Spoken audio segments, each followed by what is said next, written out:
Hello and good night. Once again, we are here in beautiful Tobago, in Tobago Update Studios for another edition of For the Hour. Welcome to For the Hour.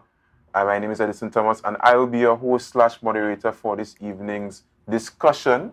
This evening's enlightening discussion, I might add. All right, and welcome.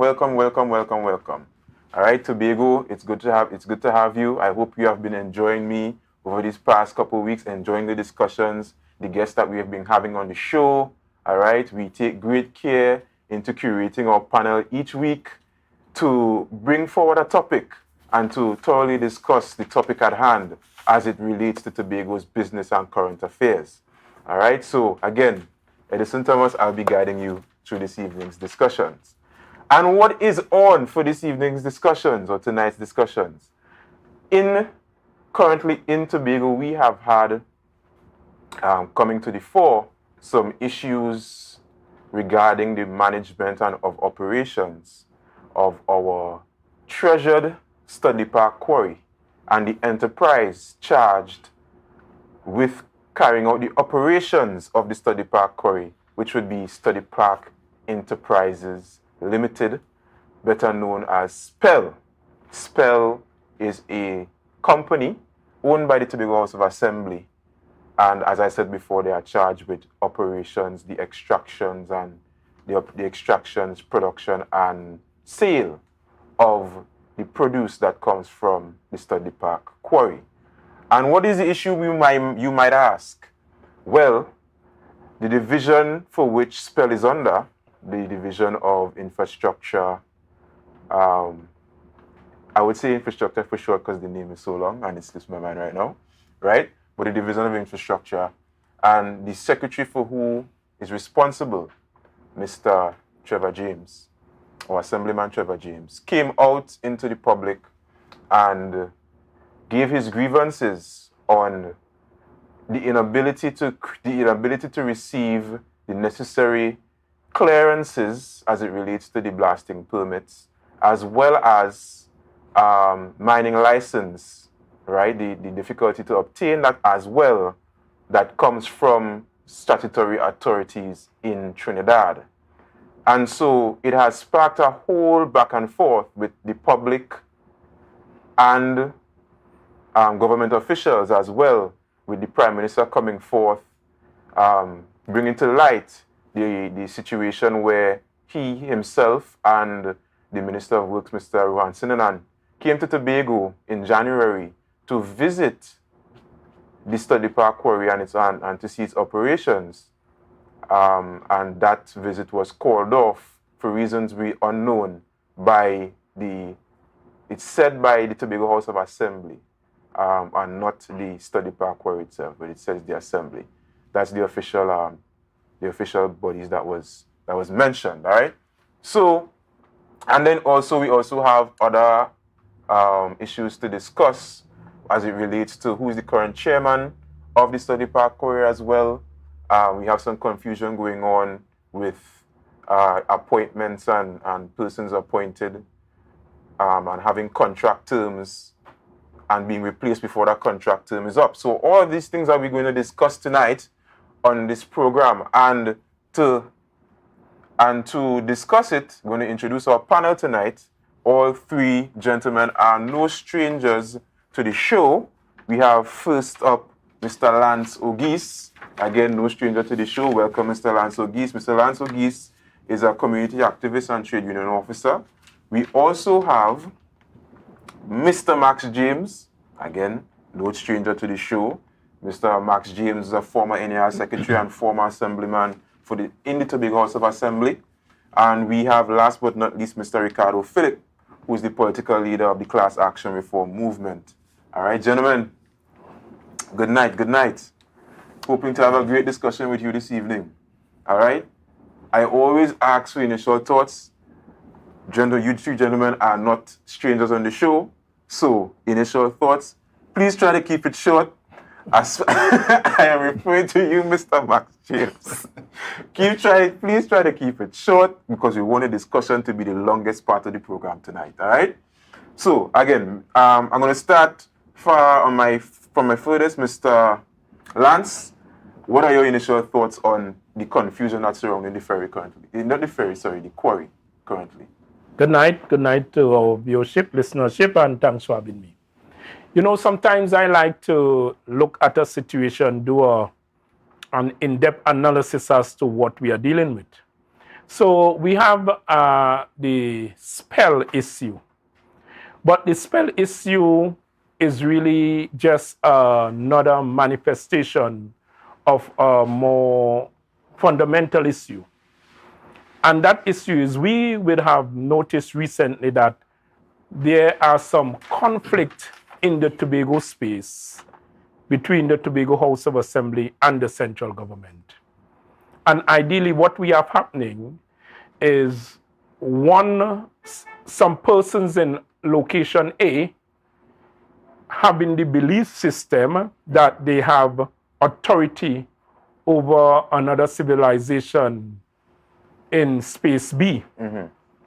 And space B is of the view that I am able to manage my affairs. Mm-hmm.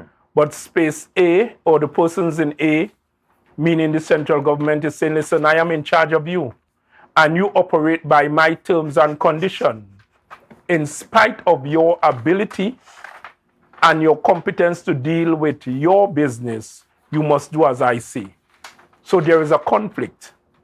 And if only we can get to the root of the conflict and engage in a conflict resolution mm-hmm. process, mm-hmm. then we'll see these matters actually dying out. All right. Thank you for your input there. Mr. Ricardo Philip.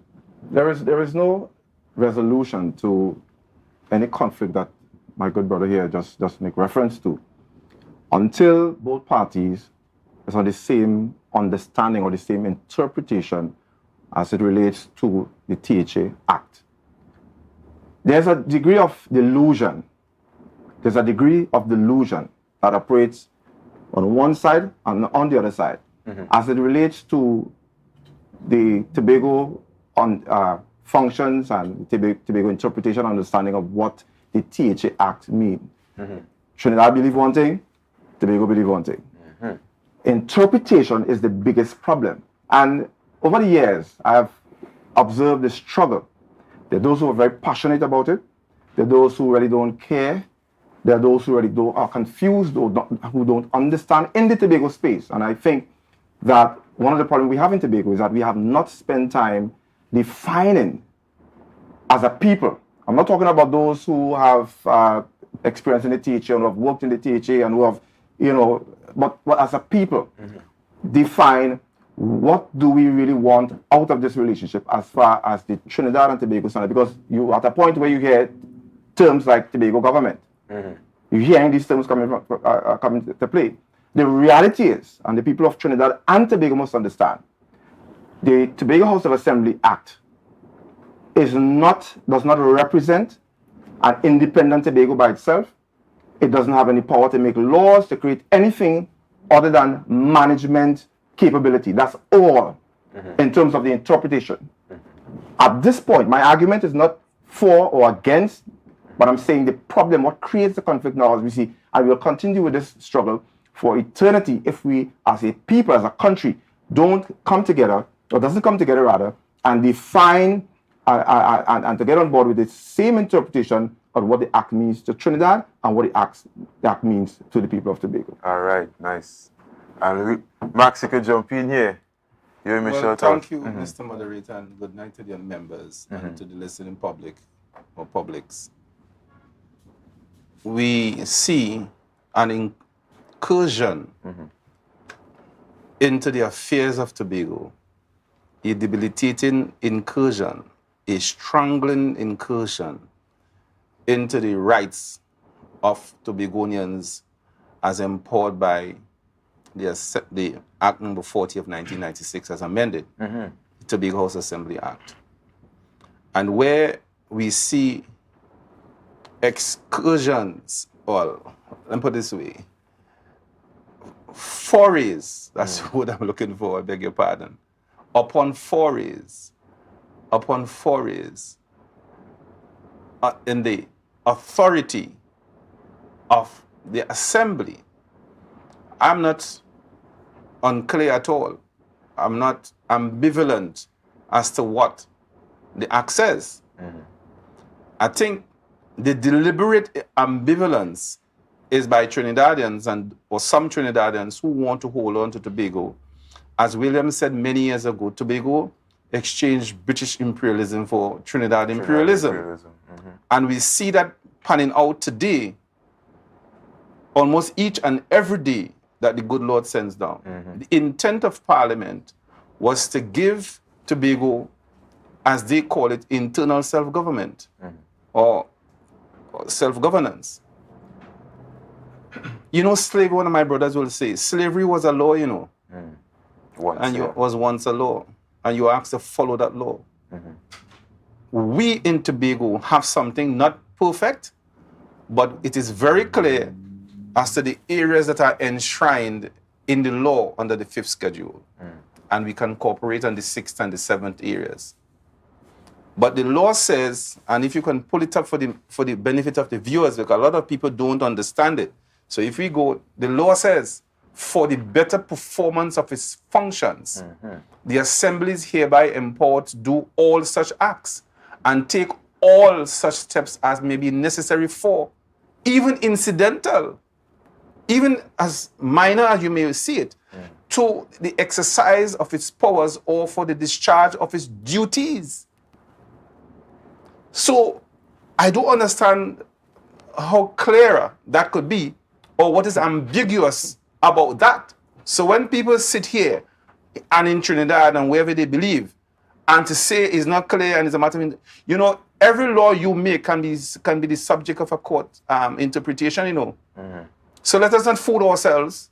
It's not about any interpretation or misinterpretation.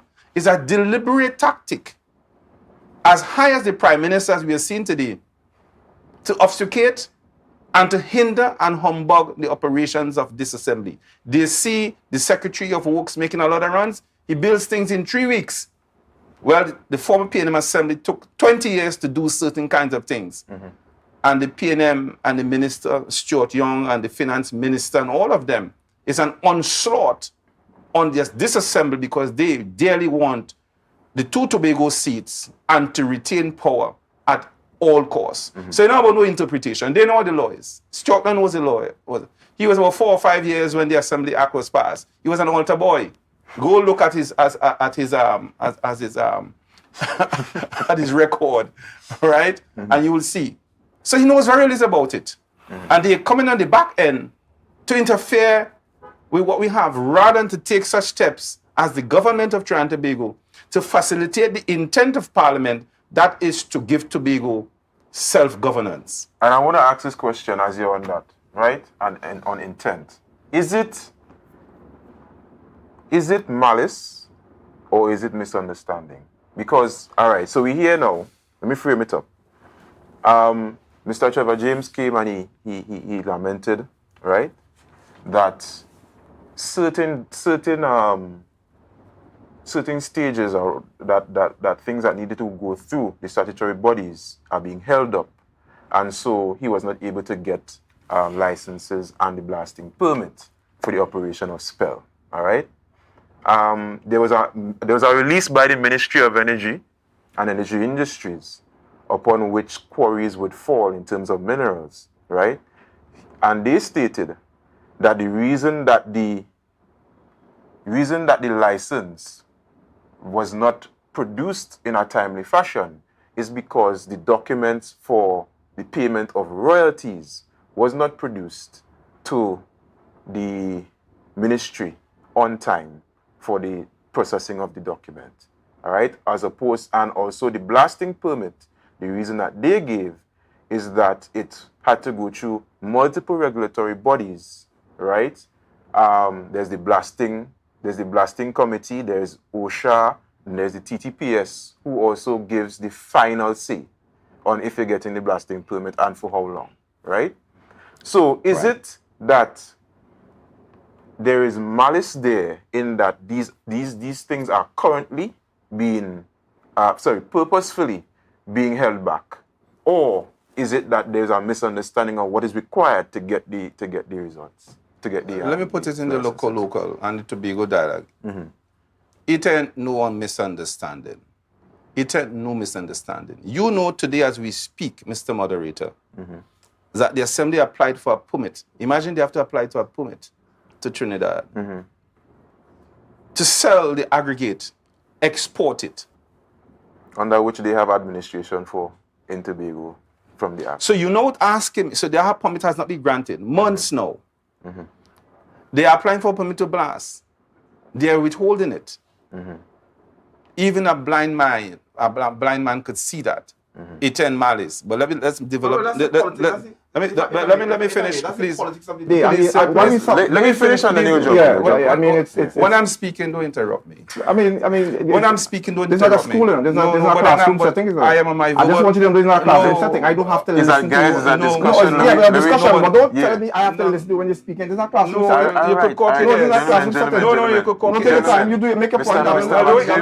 The point interrupted me. Don't interrupt me. Mr. James, finish your point. And that's the problem we have. Protect me now. That's the Protect me from this man. That's the problem we have. Right. So the idea is, as we Classroom. speak, you having these sets of interferences, right? So that the assembly is trying to bolster its budget by being productive. What Stuart Young and company are asking is for a company to pay royalties to an entity in Trinidad. The law says that all monies collected in Tobago must be put into the assembly fund. It's assembly fund. Not to the Ministry of Energy. As a matter of fact, the law also goes on to say that matters for which the assembly is responsible, it must make its own policy, and all those other government agencies who operate in Tobago must abide by the policy of the assembly. As long as it doesn't contradict Trinidad's national policy. Well, is that I want to add that caveat. No, there's no caveat. There's a caveat because if it does contradict national policy, No, but there's no contradiction in the national policy. No, What you have is like town and country planning. We make our rules and our policies here. It may not at all times saddle what we call national policy, because the law says something quite different. So that the law says that those government institutions and government ministries must act, must act in accordance with the policy of the assembly. Right. What is hard in that to understand? So you can't have a situation the assembly making this policy and then you say pay to the Ministry of Energy. When the law says pay it into the assembly fund. Right. The assembly is important to collect all those things, all those rates and monies from Tobago. So the quarry should be paying its royalty to the assembly, and not to the Ministry of National Ministry Mr. of Phillips, Energy. The struggle we have here, Mr. Moderator, is that people are too emotional about this. And I can understand to a large extent why. Because over the years, there are those who articulate the notion or give the notion that they understand and they can interpret and they understand all that the dynamics of the relationship between Trinidad and Tobago, and they can interpret the act more better than anybody else and so on. And we're still at the junction where we confuse and create chaos. And everything we do is chaos. The anti-Trinidad sentiment that play off every time you raise the issue of the THA Act and the relationship between Trinidad and Tobago. There are those who come to the forefront with anti-Trinidad sentiments. And I'm saying here, the degree of contempt you have for Trinidad is clear when you try to articulate your position. It's clear. It doesn't make any sense. There's no rational argument, but more contempt. Rowley and Stuart Young and all the other ministers when the UNC was in power, the same thing we had. Contempt for everybody when the issue of Tobago comes up as far as the THA Act is concerned. The Constitution of Trinidad and Tobago allows the THA within its powers to function within its powers. Within its powers. What is the powers of the THA? We can't just say within its powers that means that we in charge of everything in Tobago without regards for the fact that we still part under the Constitution of Trinidad and Tobago, and therefore that's the arrangement that exists. Until we can change that, let's not delude ourselves into thinking that we are government in Tobago. We are not a government in Tobago, and that's the reality. Stop confusing. We have confused the population for too long, thinking that Tobago is a government and Tobago is not. The THA Act does not give the people of Tobago, and I'm saying that my argument has nothing to do with supporting for or against, but the reality is the THA Act does not give the people of Tobago any powers to operate as a government by itself. None whatsoever. I don't care how you interpret it. It tells you to operate within the confines of your powers. What is your powers? The powers that is listed in the Act, that is a confinement of your powers. Not powers generally to do what you want and do as you please. The powers that is confined in the Act. The interpretation, as I go back to say, the interpretation, and I can make the distinction between those who have contempt for the central government and those who make the argument always comes across as the central government is the issue. The issue is on both sides, and we have to understand that, come together and work out the difference until we can resolve the matter of the THA in terms of what the understanding of the people of Tobago understanding, what does the THA Act does, and the power that it gives the people of Tobago, and ensure that understanding what powers are you giving the people of Tobago, then we will continue to struggle with this for the next 100 years. That's the reality. No, nothing you say about the quarry and all that stuff there, because the quarry still falls under the responsibility and the purview of the Trinidad and Tobago government. The THA is part of the Trinidad and Tobago government. The THA is part of the THA Trinidad and Tobago government. It is. And I'm not here to make an argument for the central government or against it. I'm saying the Tobago House of Assembly Act falls under the Trinidad and Tobago Constitution. Okay. And it's not a constitution by itself. It's not an act by itself. It falls under the Trinidad and Tobago Constitution. And we have to get that correct. So based on that school of thought, I would like to ask 3 questions before I make a position. One. Them 3 questions might carry to the end of the program. Eh? No, they're very short. So are you saying that in principle, the central government of Trinidad and Tobago has overarching and superior powers over the island of Trinidad and the island of Tobago? You ask me a question? Yeah. Right. What I'm saying is that the act that we are governed by. No, I'm saying in principle. No. And let me ask the question again. Listen, the act is a legal document. Yes. The THA Act is a legal document. The Constitution of Trinidad and Tobago is a legal document. They are laws. Right, they are written laws. Right. The reality is, and I'm not going to play politics with this. Because and my question is simple. Yeah, I know, but I'm answering you simple. I'm answering you simple because what has happened is that we play politics with this issue for too long, and it creates a lot of emotion, and good sense have not prevailed. I have seen over the years there's a power struggle. The whole scenario between the central government and the powers that be in Tobago has always been a power struggle and not good sense in terms of understanding where we need to get. And my question is, are we saying in principle that the central government of Trinidad and Tobago has superior and overarching powers and authority over the island of Trinidad and the island of Tobago? Are we saying that in principle? I'm not saying anything except for what I said. And if the answer is yes, my next question will be, what empowers the central government, or what gives the central government that power over the island of Trinidad and the island of Tobago? Only could be the Constitution, which only is a written law. Yeah, only law. And therefore, one of the purpose or the objective of law is to protect the rights of every individual. And one of the basic principles of human rights is the right of freedom from slavery or servitude. Are we slaves? So therefore, are we slaves? So let me finish. Sure. So in the context that the central government of Trinidad and Tobago, who is located 19 miles away from the island of Tobago, that is exercising dominion over Tobago, a land space of 116 square miles. So if you are to stay in one geographic area and you exercise dominions or control over another geographic area that is completely separated by waters, it means it is in principle slavery or colonialism. And therefore, we are saying if the government of Trinidad and Tobago is exercising such authority, it means we are into slavery. We are under slavery. We are under servitude. I don't know what you're talking about, honestly. I'm saying if we don't want to carry it too much into the direction. I want to stick on spell, right?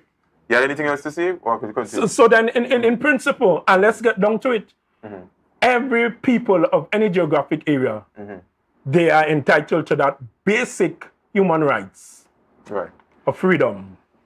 Right. So I want to ask this question, right?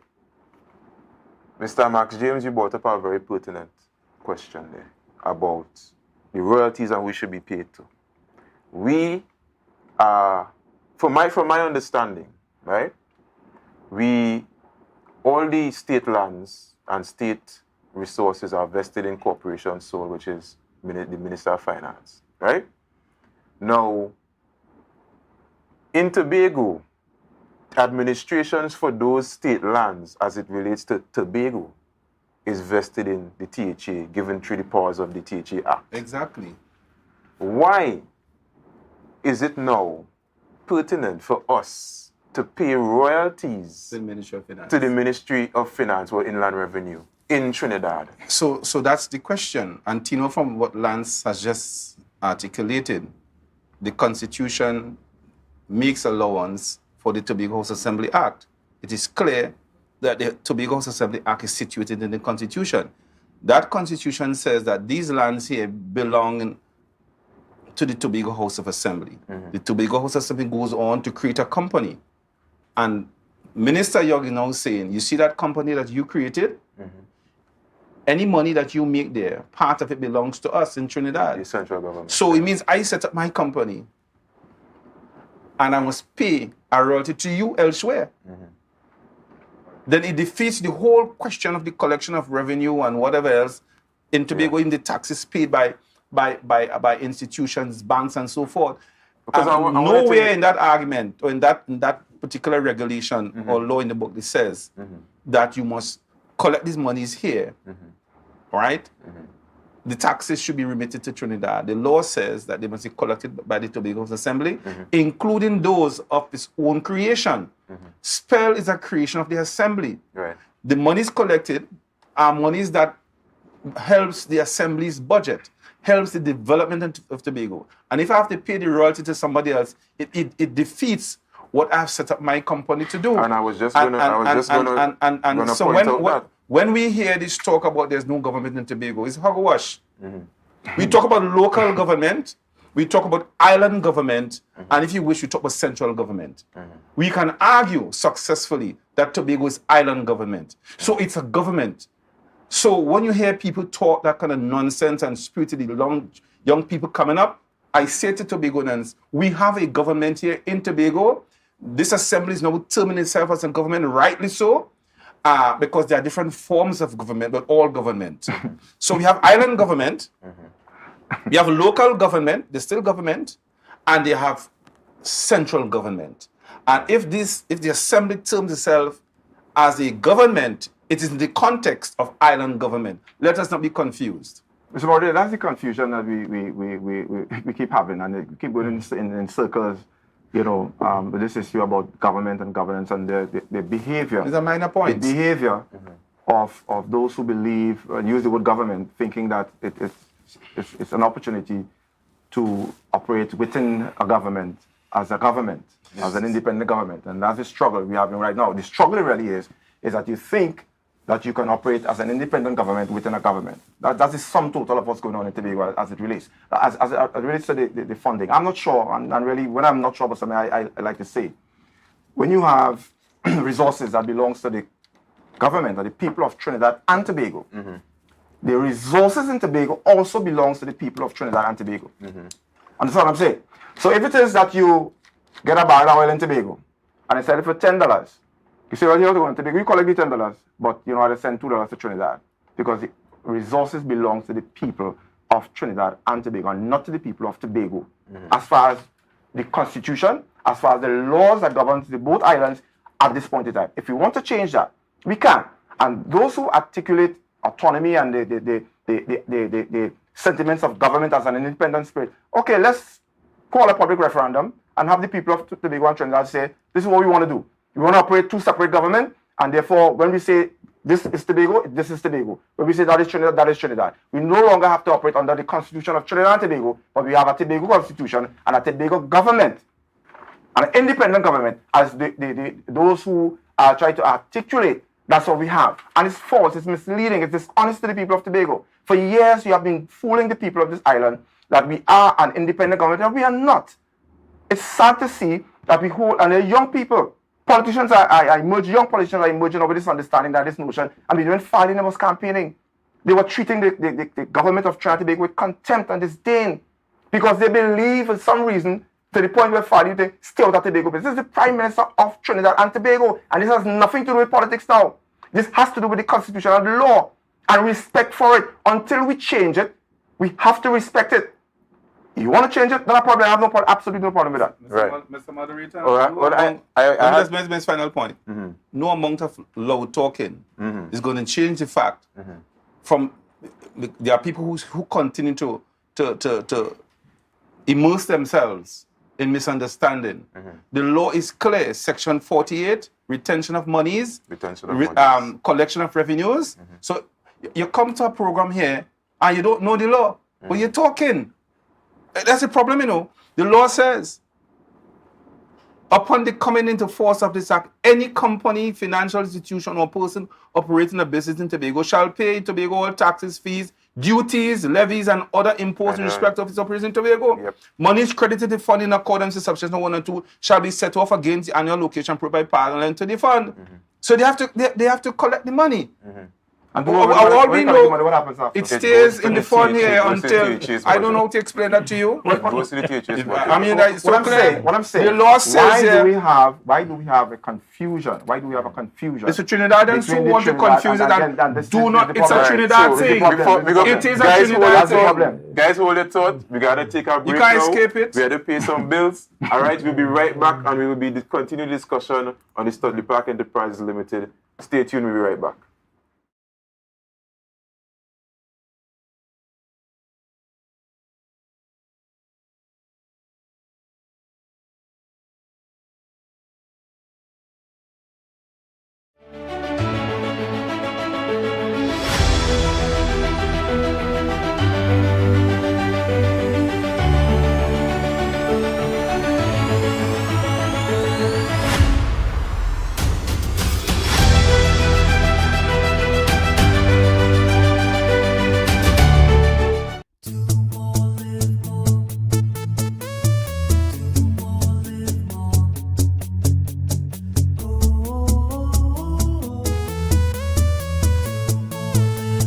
This is how it's gonna go.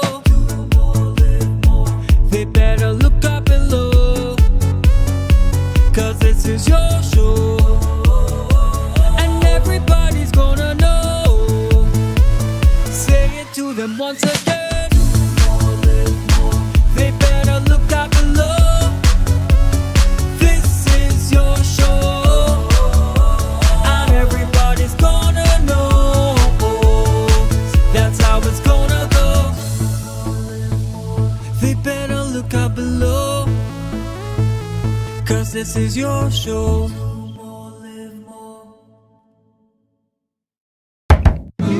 From the experts that created the Zinger sandwich comes the KFC Crispy Barbecue Zinger.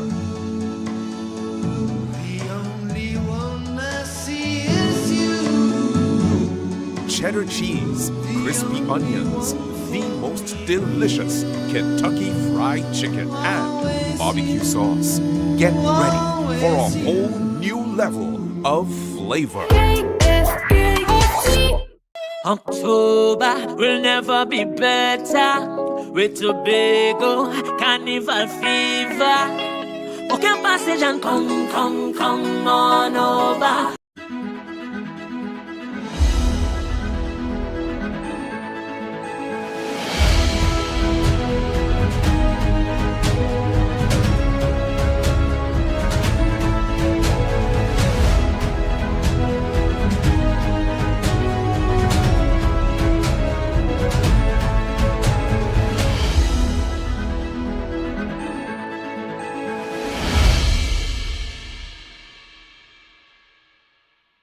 All right, and we're back with 40 Hour on Tobago Updates. My name is Edison Thomas, and we continue the discussion on the Studley Park Enterprises Limited, and the confusion that's currently surrounding the Tobago space with that, and who really ultimately has responsibility for that. All right, and we have the discussing here with us tonight is Mr. Lance Ogis, we have Mr. Ricardo Phillip, and we have Mr. Max James. Before we left off, we were talking about the royalties, and the royalties were to be paid, or evidence of those royalties was to be submitted, rather, for the processing of the minerals license. And the Ministry of Energy said that that was not forthcoming, so the processing of that license was put back. But we were discussing about the royalties. So Section 49, subsection 2, I wish we could have put it up on the screen for the viewers.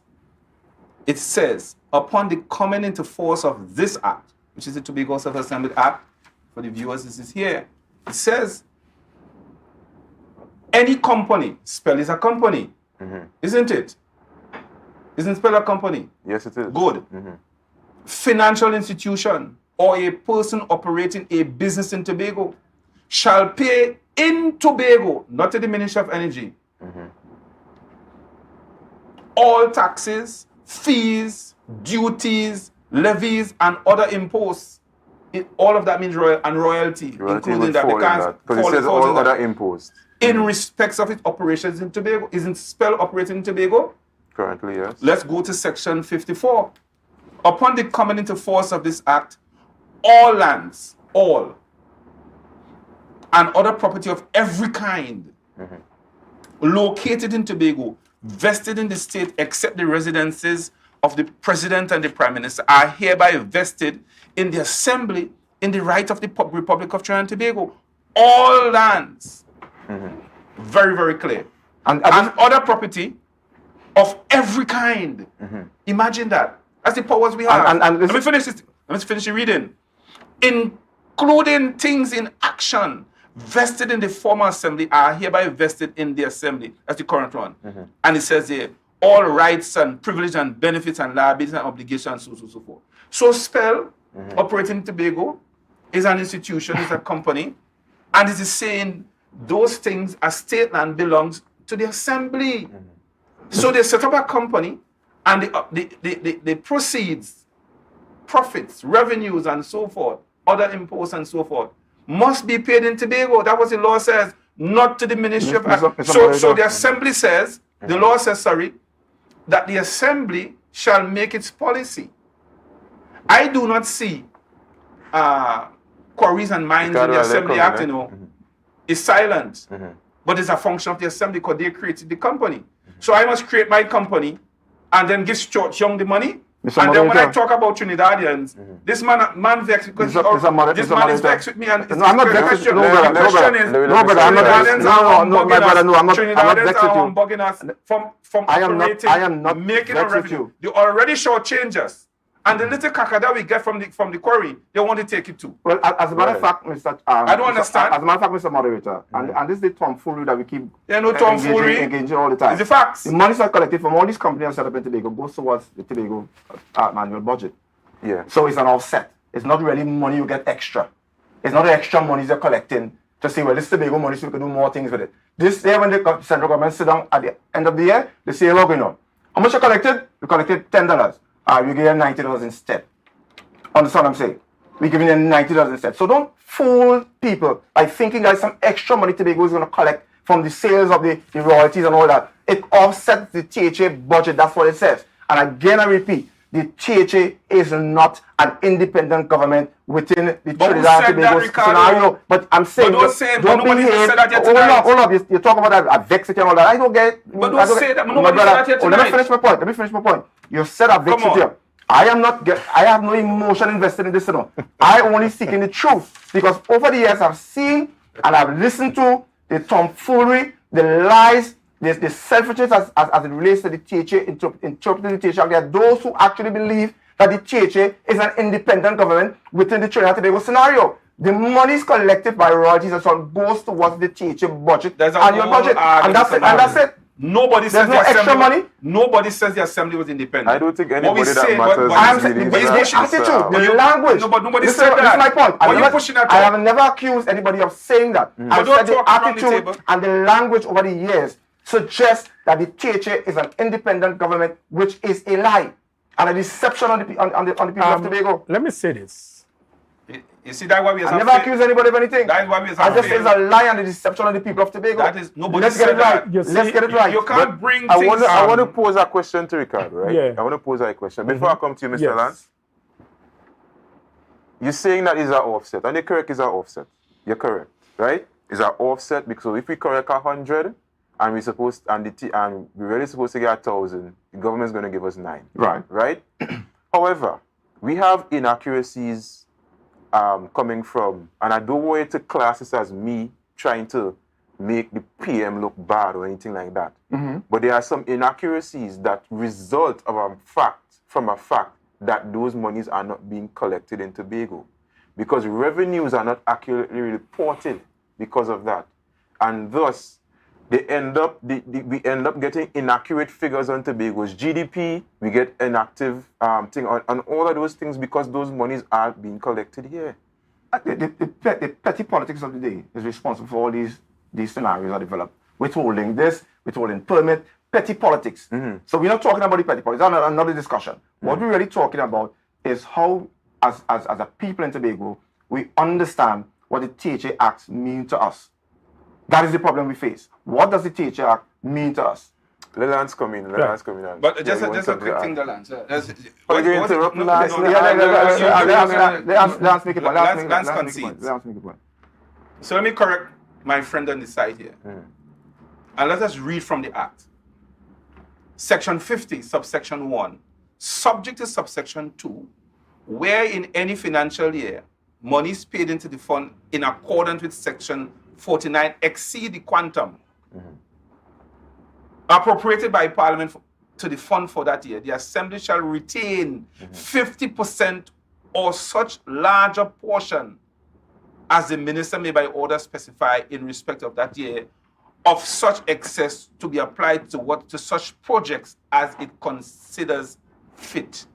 So the Assembly can retain up to 50%. Subject to the minister. Subject to the minister. Well, 50% is still sizable. Yeah, I'm saying subject to the minister. So the principle of that, Assembly does its business, it collects its money, it uses the money to run to but it's not sufficient to say, Trinidad, all this stay out of my business and all that kind of stuff. Prime Minister, only running over Lance tonight, No. and I do appreciate All right. That's okay. I'm made with good rubber. I'm able to survive it. Forgive me.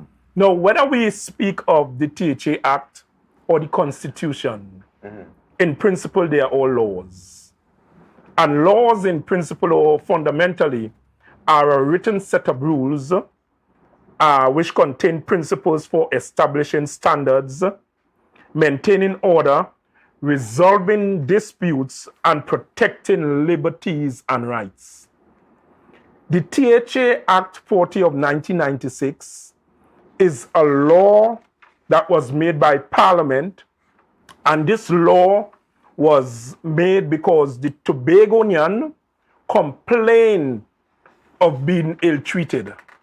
So therefore, the Parliament of Trinidad and Tobago engaged the process of developing this law, so it will be that measure by which we conduct ourselves, how we treat each other in the relationship. And therefore, it empowers the Tobagonian, and by extension of whoever is elected in Tobago, by means of a democratic process that we call the government, it empowers them and gives them certain rights, privileges, and authority. Ideally, the reason this law was created is because of initial conflict. But we find what is happening now is that each one of us has the rules or the law, and meaning the central government and the Tobago House of Assembly, and there is still conflict. What resolve conflicts when we have two written sets of documents? One, we are guided by principle. Oh, thought he was going to. Principle is what guides it. And therefore, if principles guide it, the fundamental principles of human rights of any set of persons existing in any specific area, geographic area, they have their specific rights. They have their entitlements. And if we are to submit to one set of persons living in one geographic area, dominating or ruling over another, it is colonialism, it is slavery, it is servitude. Lance, you keep going back to that. That's the foundation. I have to go down. I'm trying to connect. So you see, for you, well, and let me say it this way. I think he tried to say the Tobago people feeling oppressed, and that is the reason why they are lashing out. So another person will see it as these people being unnecessarily emotional. But it is you see, it is from your perspective of whether you are a victim or an oppressor. The biggest oppression is misunderstanding. If you don't understand something, that's the biggest oppressor. The problem we have is there's, as I said before, two set of interpretation, and that's what we struggle as. We're not struggling because one people feel that they're bigger than us, and we're struggling because there are two different interpretations. If you believe that you are in charge of something and you're not, it's going to be a struggle. If you believe that you're independent and you're not independent, that's create a struggle and a sense of oppression. We have thought the Tobago, the people over the years that Trinidad don't like Tobago and the oppressors and the central government and all that stuff there, and that's the argument. But we have not fully understand and teach exactly what is the reality of our relationship. And if we teach them what the reality of our relationship, then we can move forward and say, hey, we don't want this. Let's fix this way. We can't keep going back and forth with this argument over the years. Central government who like Tobago and they want to enslave us and all that, and don't understand what is the fundamental problem. All right, thank you.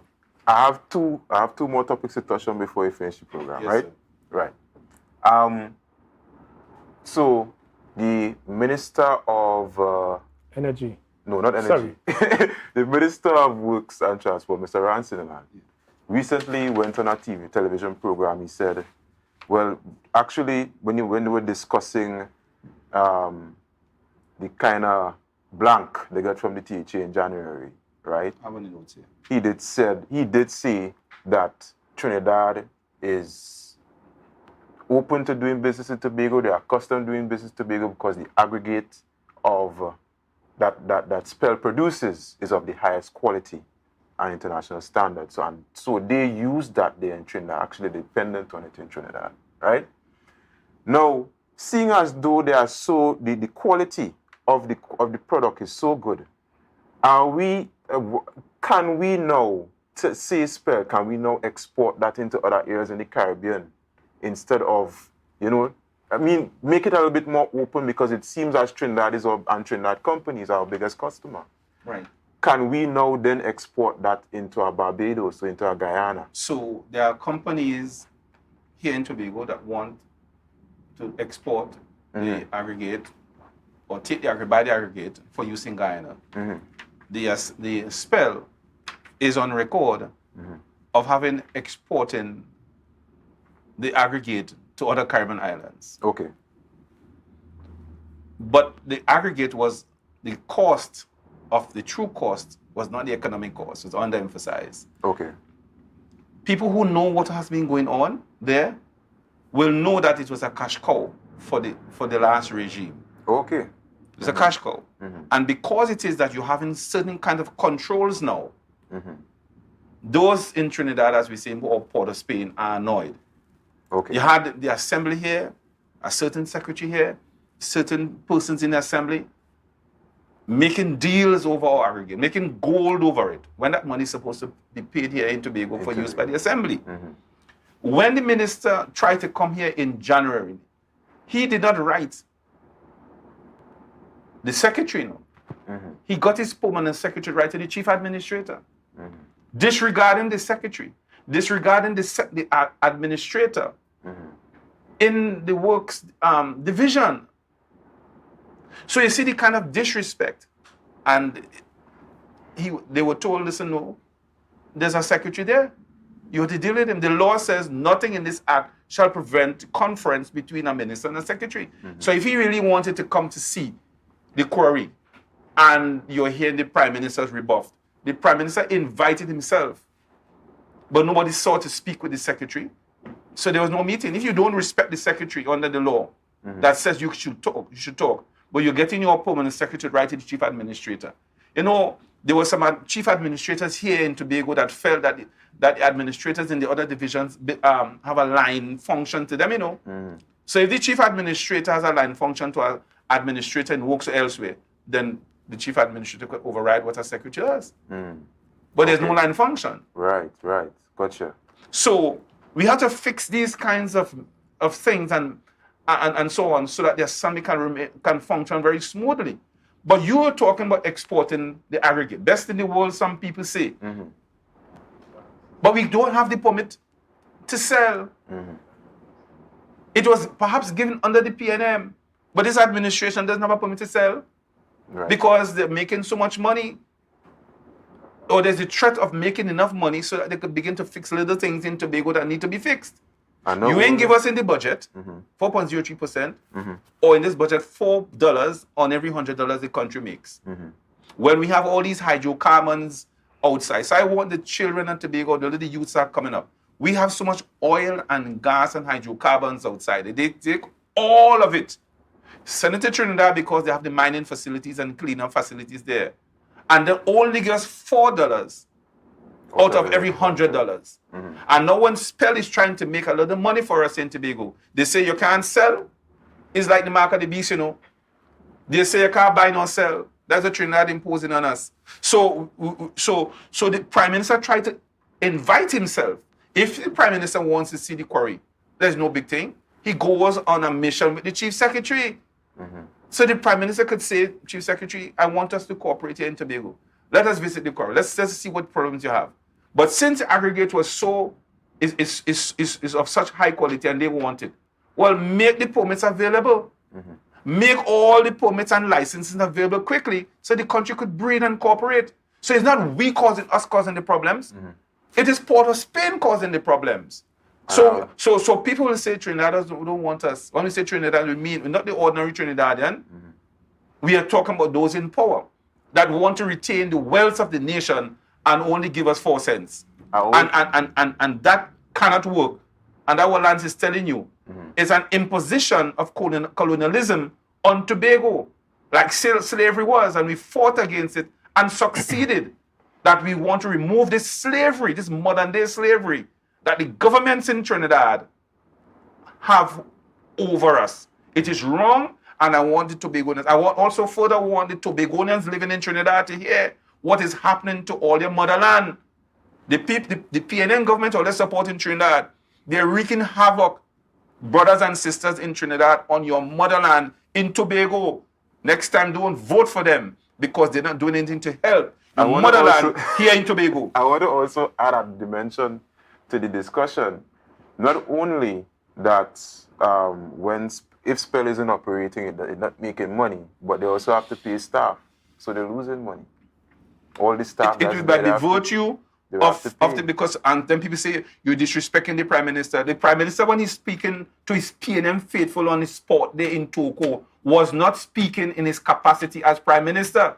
He was speaking in his capacity as political leader. Kamala Posebisata tried the same thing, and Orville London put her to her place. Right. But when Raul is put his place, you're suddenly disrespecting the Prime Minister. He was speaking as political leader and saying, call elections. You have no democracy. You didn't have a mandate. Go back and have a mandate. He wasn't speaking as Prime Minister. He was speaking as political leader of the PNM, and he was well, good and proper to be put in his place. Right. He can't call an election, and he should not involve himself into it. The law doesn't give the Prime Minister that power. Right. And he's interfering, and he must stop. Mr. Max, so I want to be able to finish all my points here. I feel like if I get all my points through, I would have done a good job tonight getting the discussion, all right?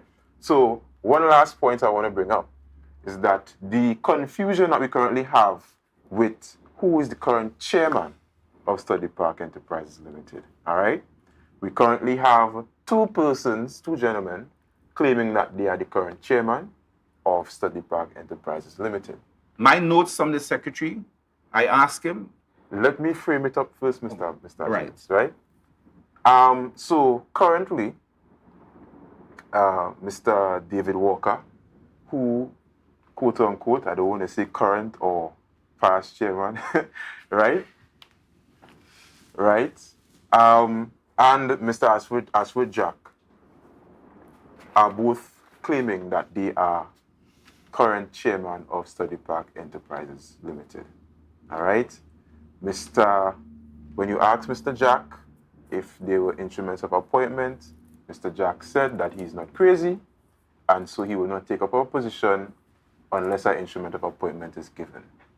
And so any questions surrounding that must be directed to the secretary. All right?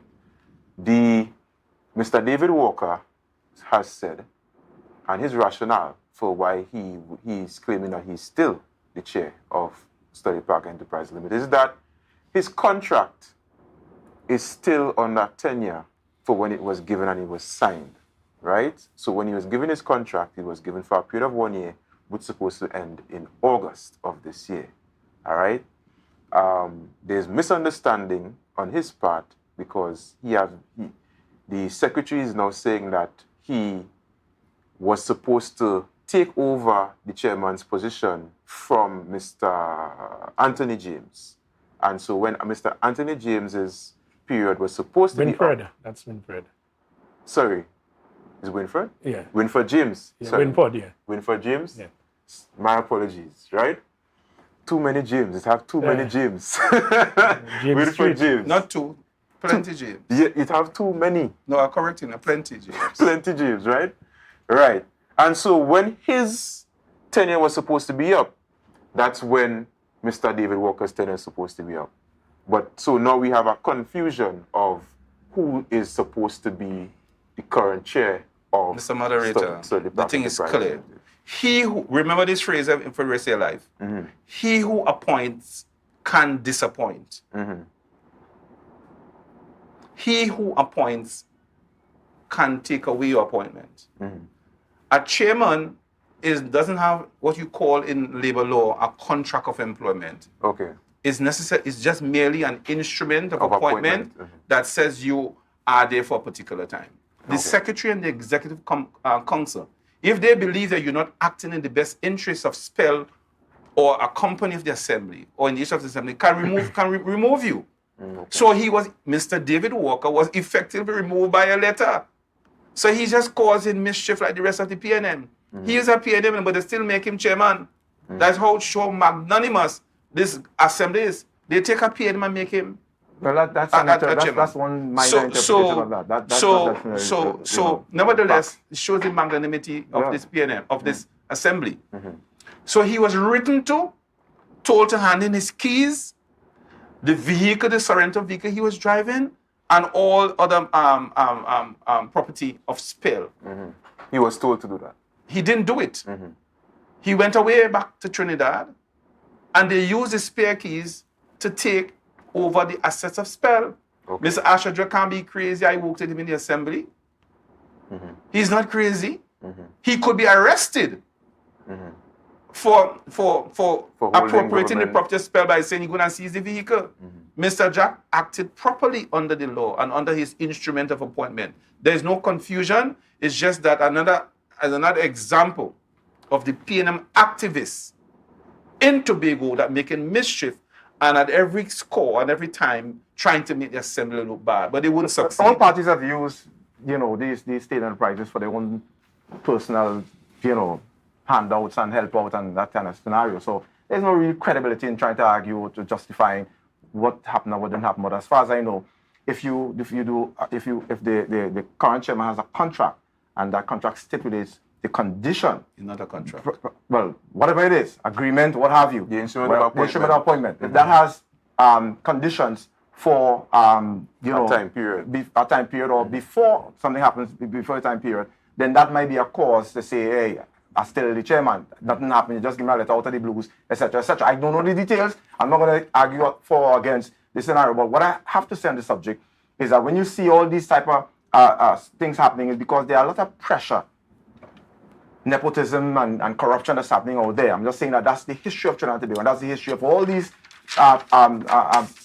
enterprises where people are given opportunities, people are appointed and placed in position, And it happened from time to time. All parties have done it. PNM have done it. Now the PDP / whatever is doing it. So therefore, there's no real argument in terms of, that as an issue of national interest in that arrangement. That happens all the time. Lance, I see you were smiling just now there, like you had something to add. It's rather interesting, but Mr. James is correct.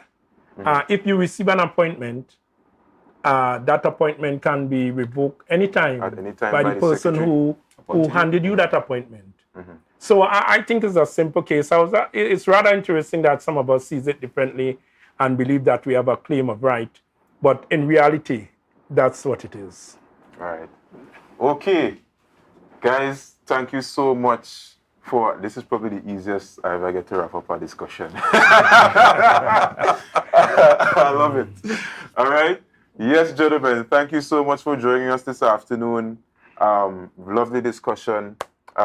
Facebook, thank you so much. The Facebook lighting up with a bunch of comments concerning the matter. So we have a bunch of people I know that care and love Tobago. I want to see Tobago move forward and progress. All right. Tobago, thank you for joining us in Tobago Update Studios this afternoon. This has been For the Hour. My name is Edison Thomas. Until next week, I'll see you again. I bid you adieu. Good night.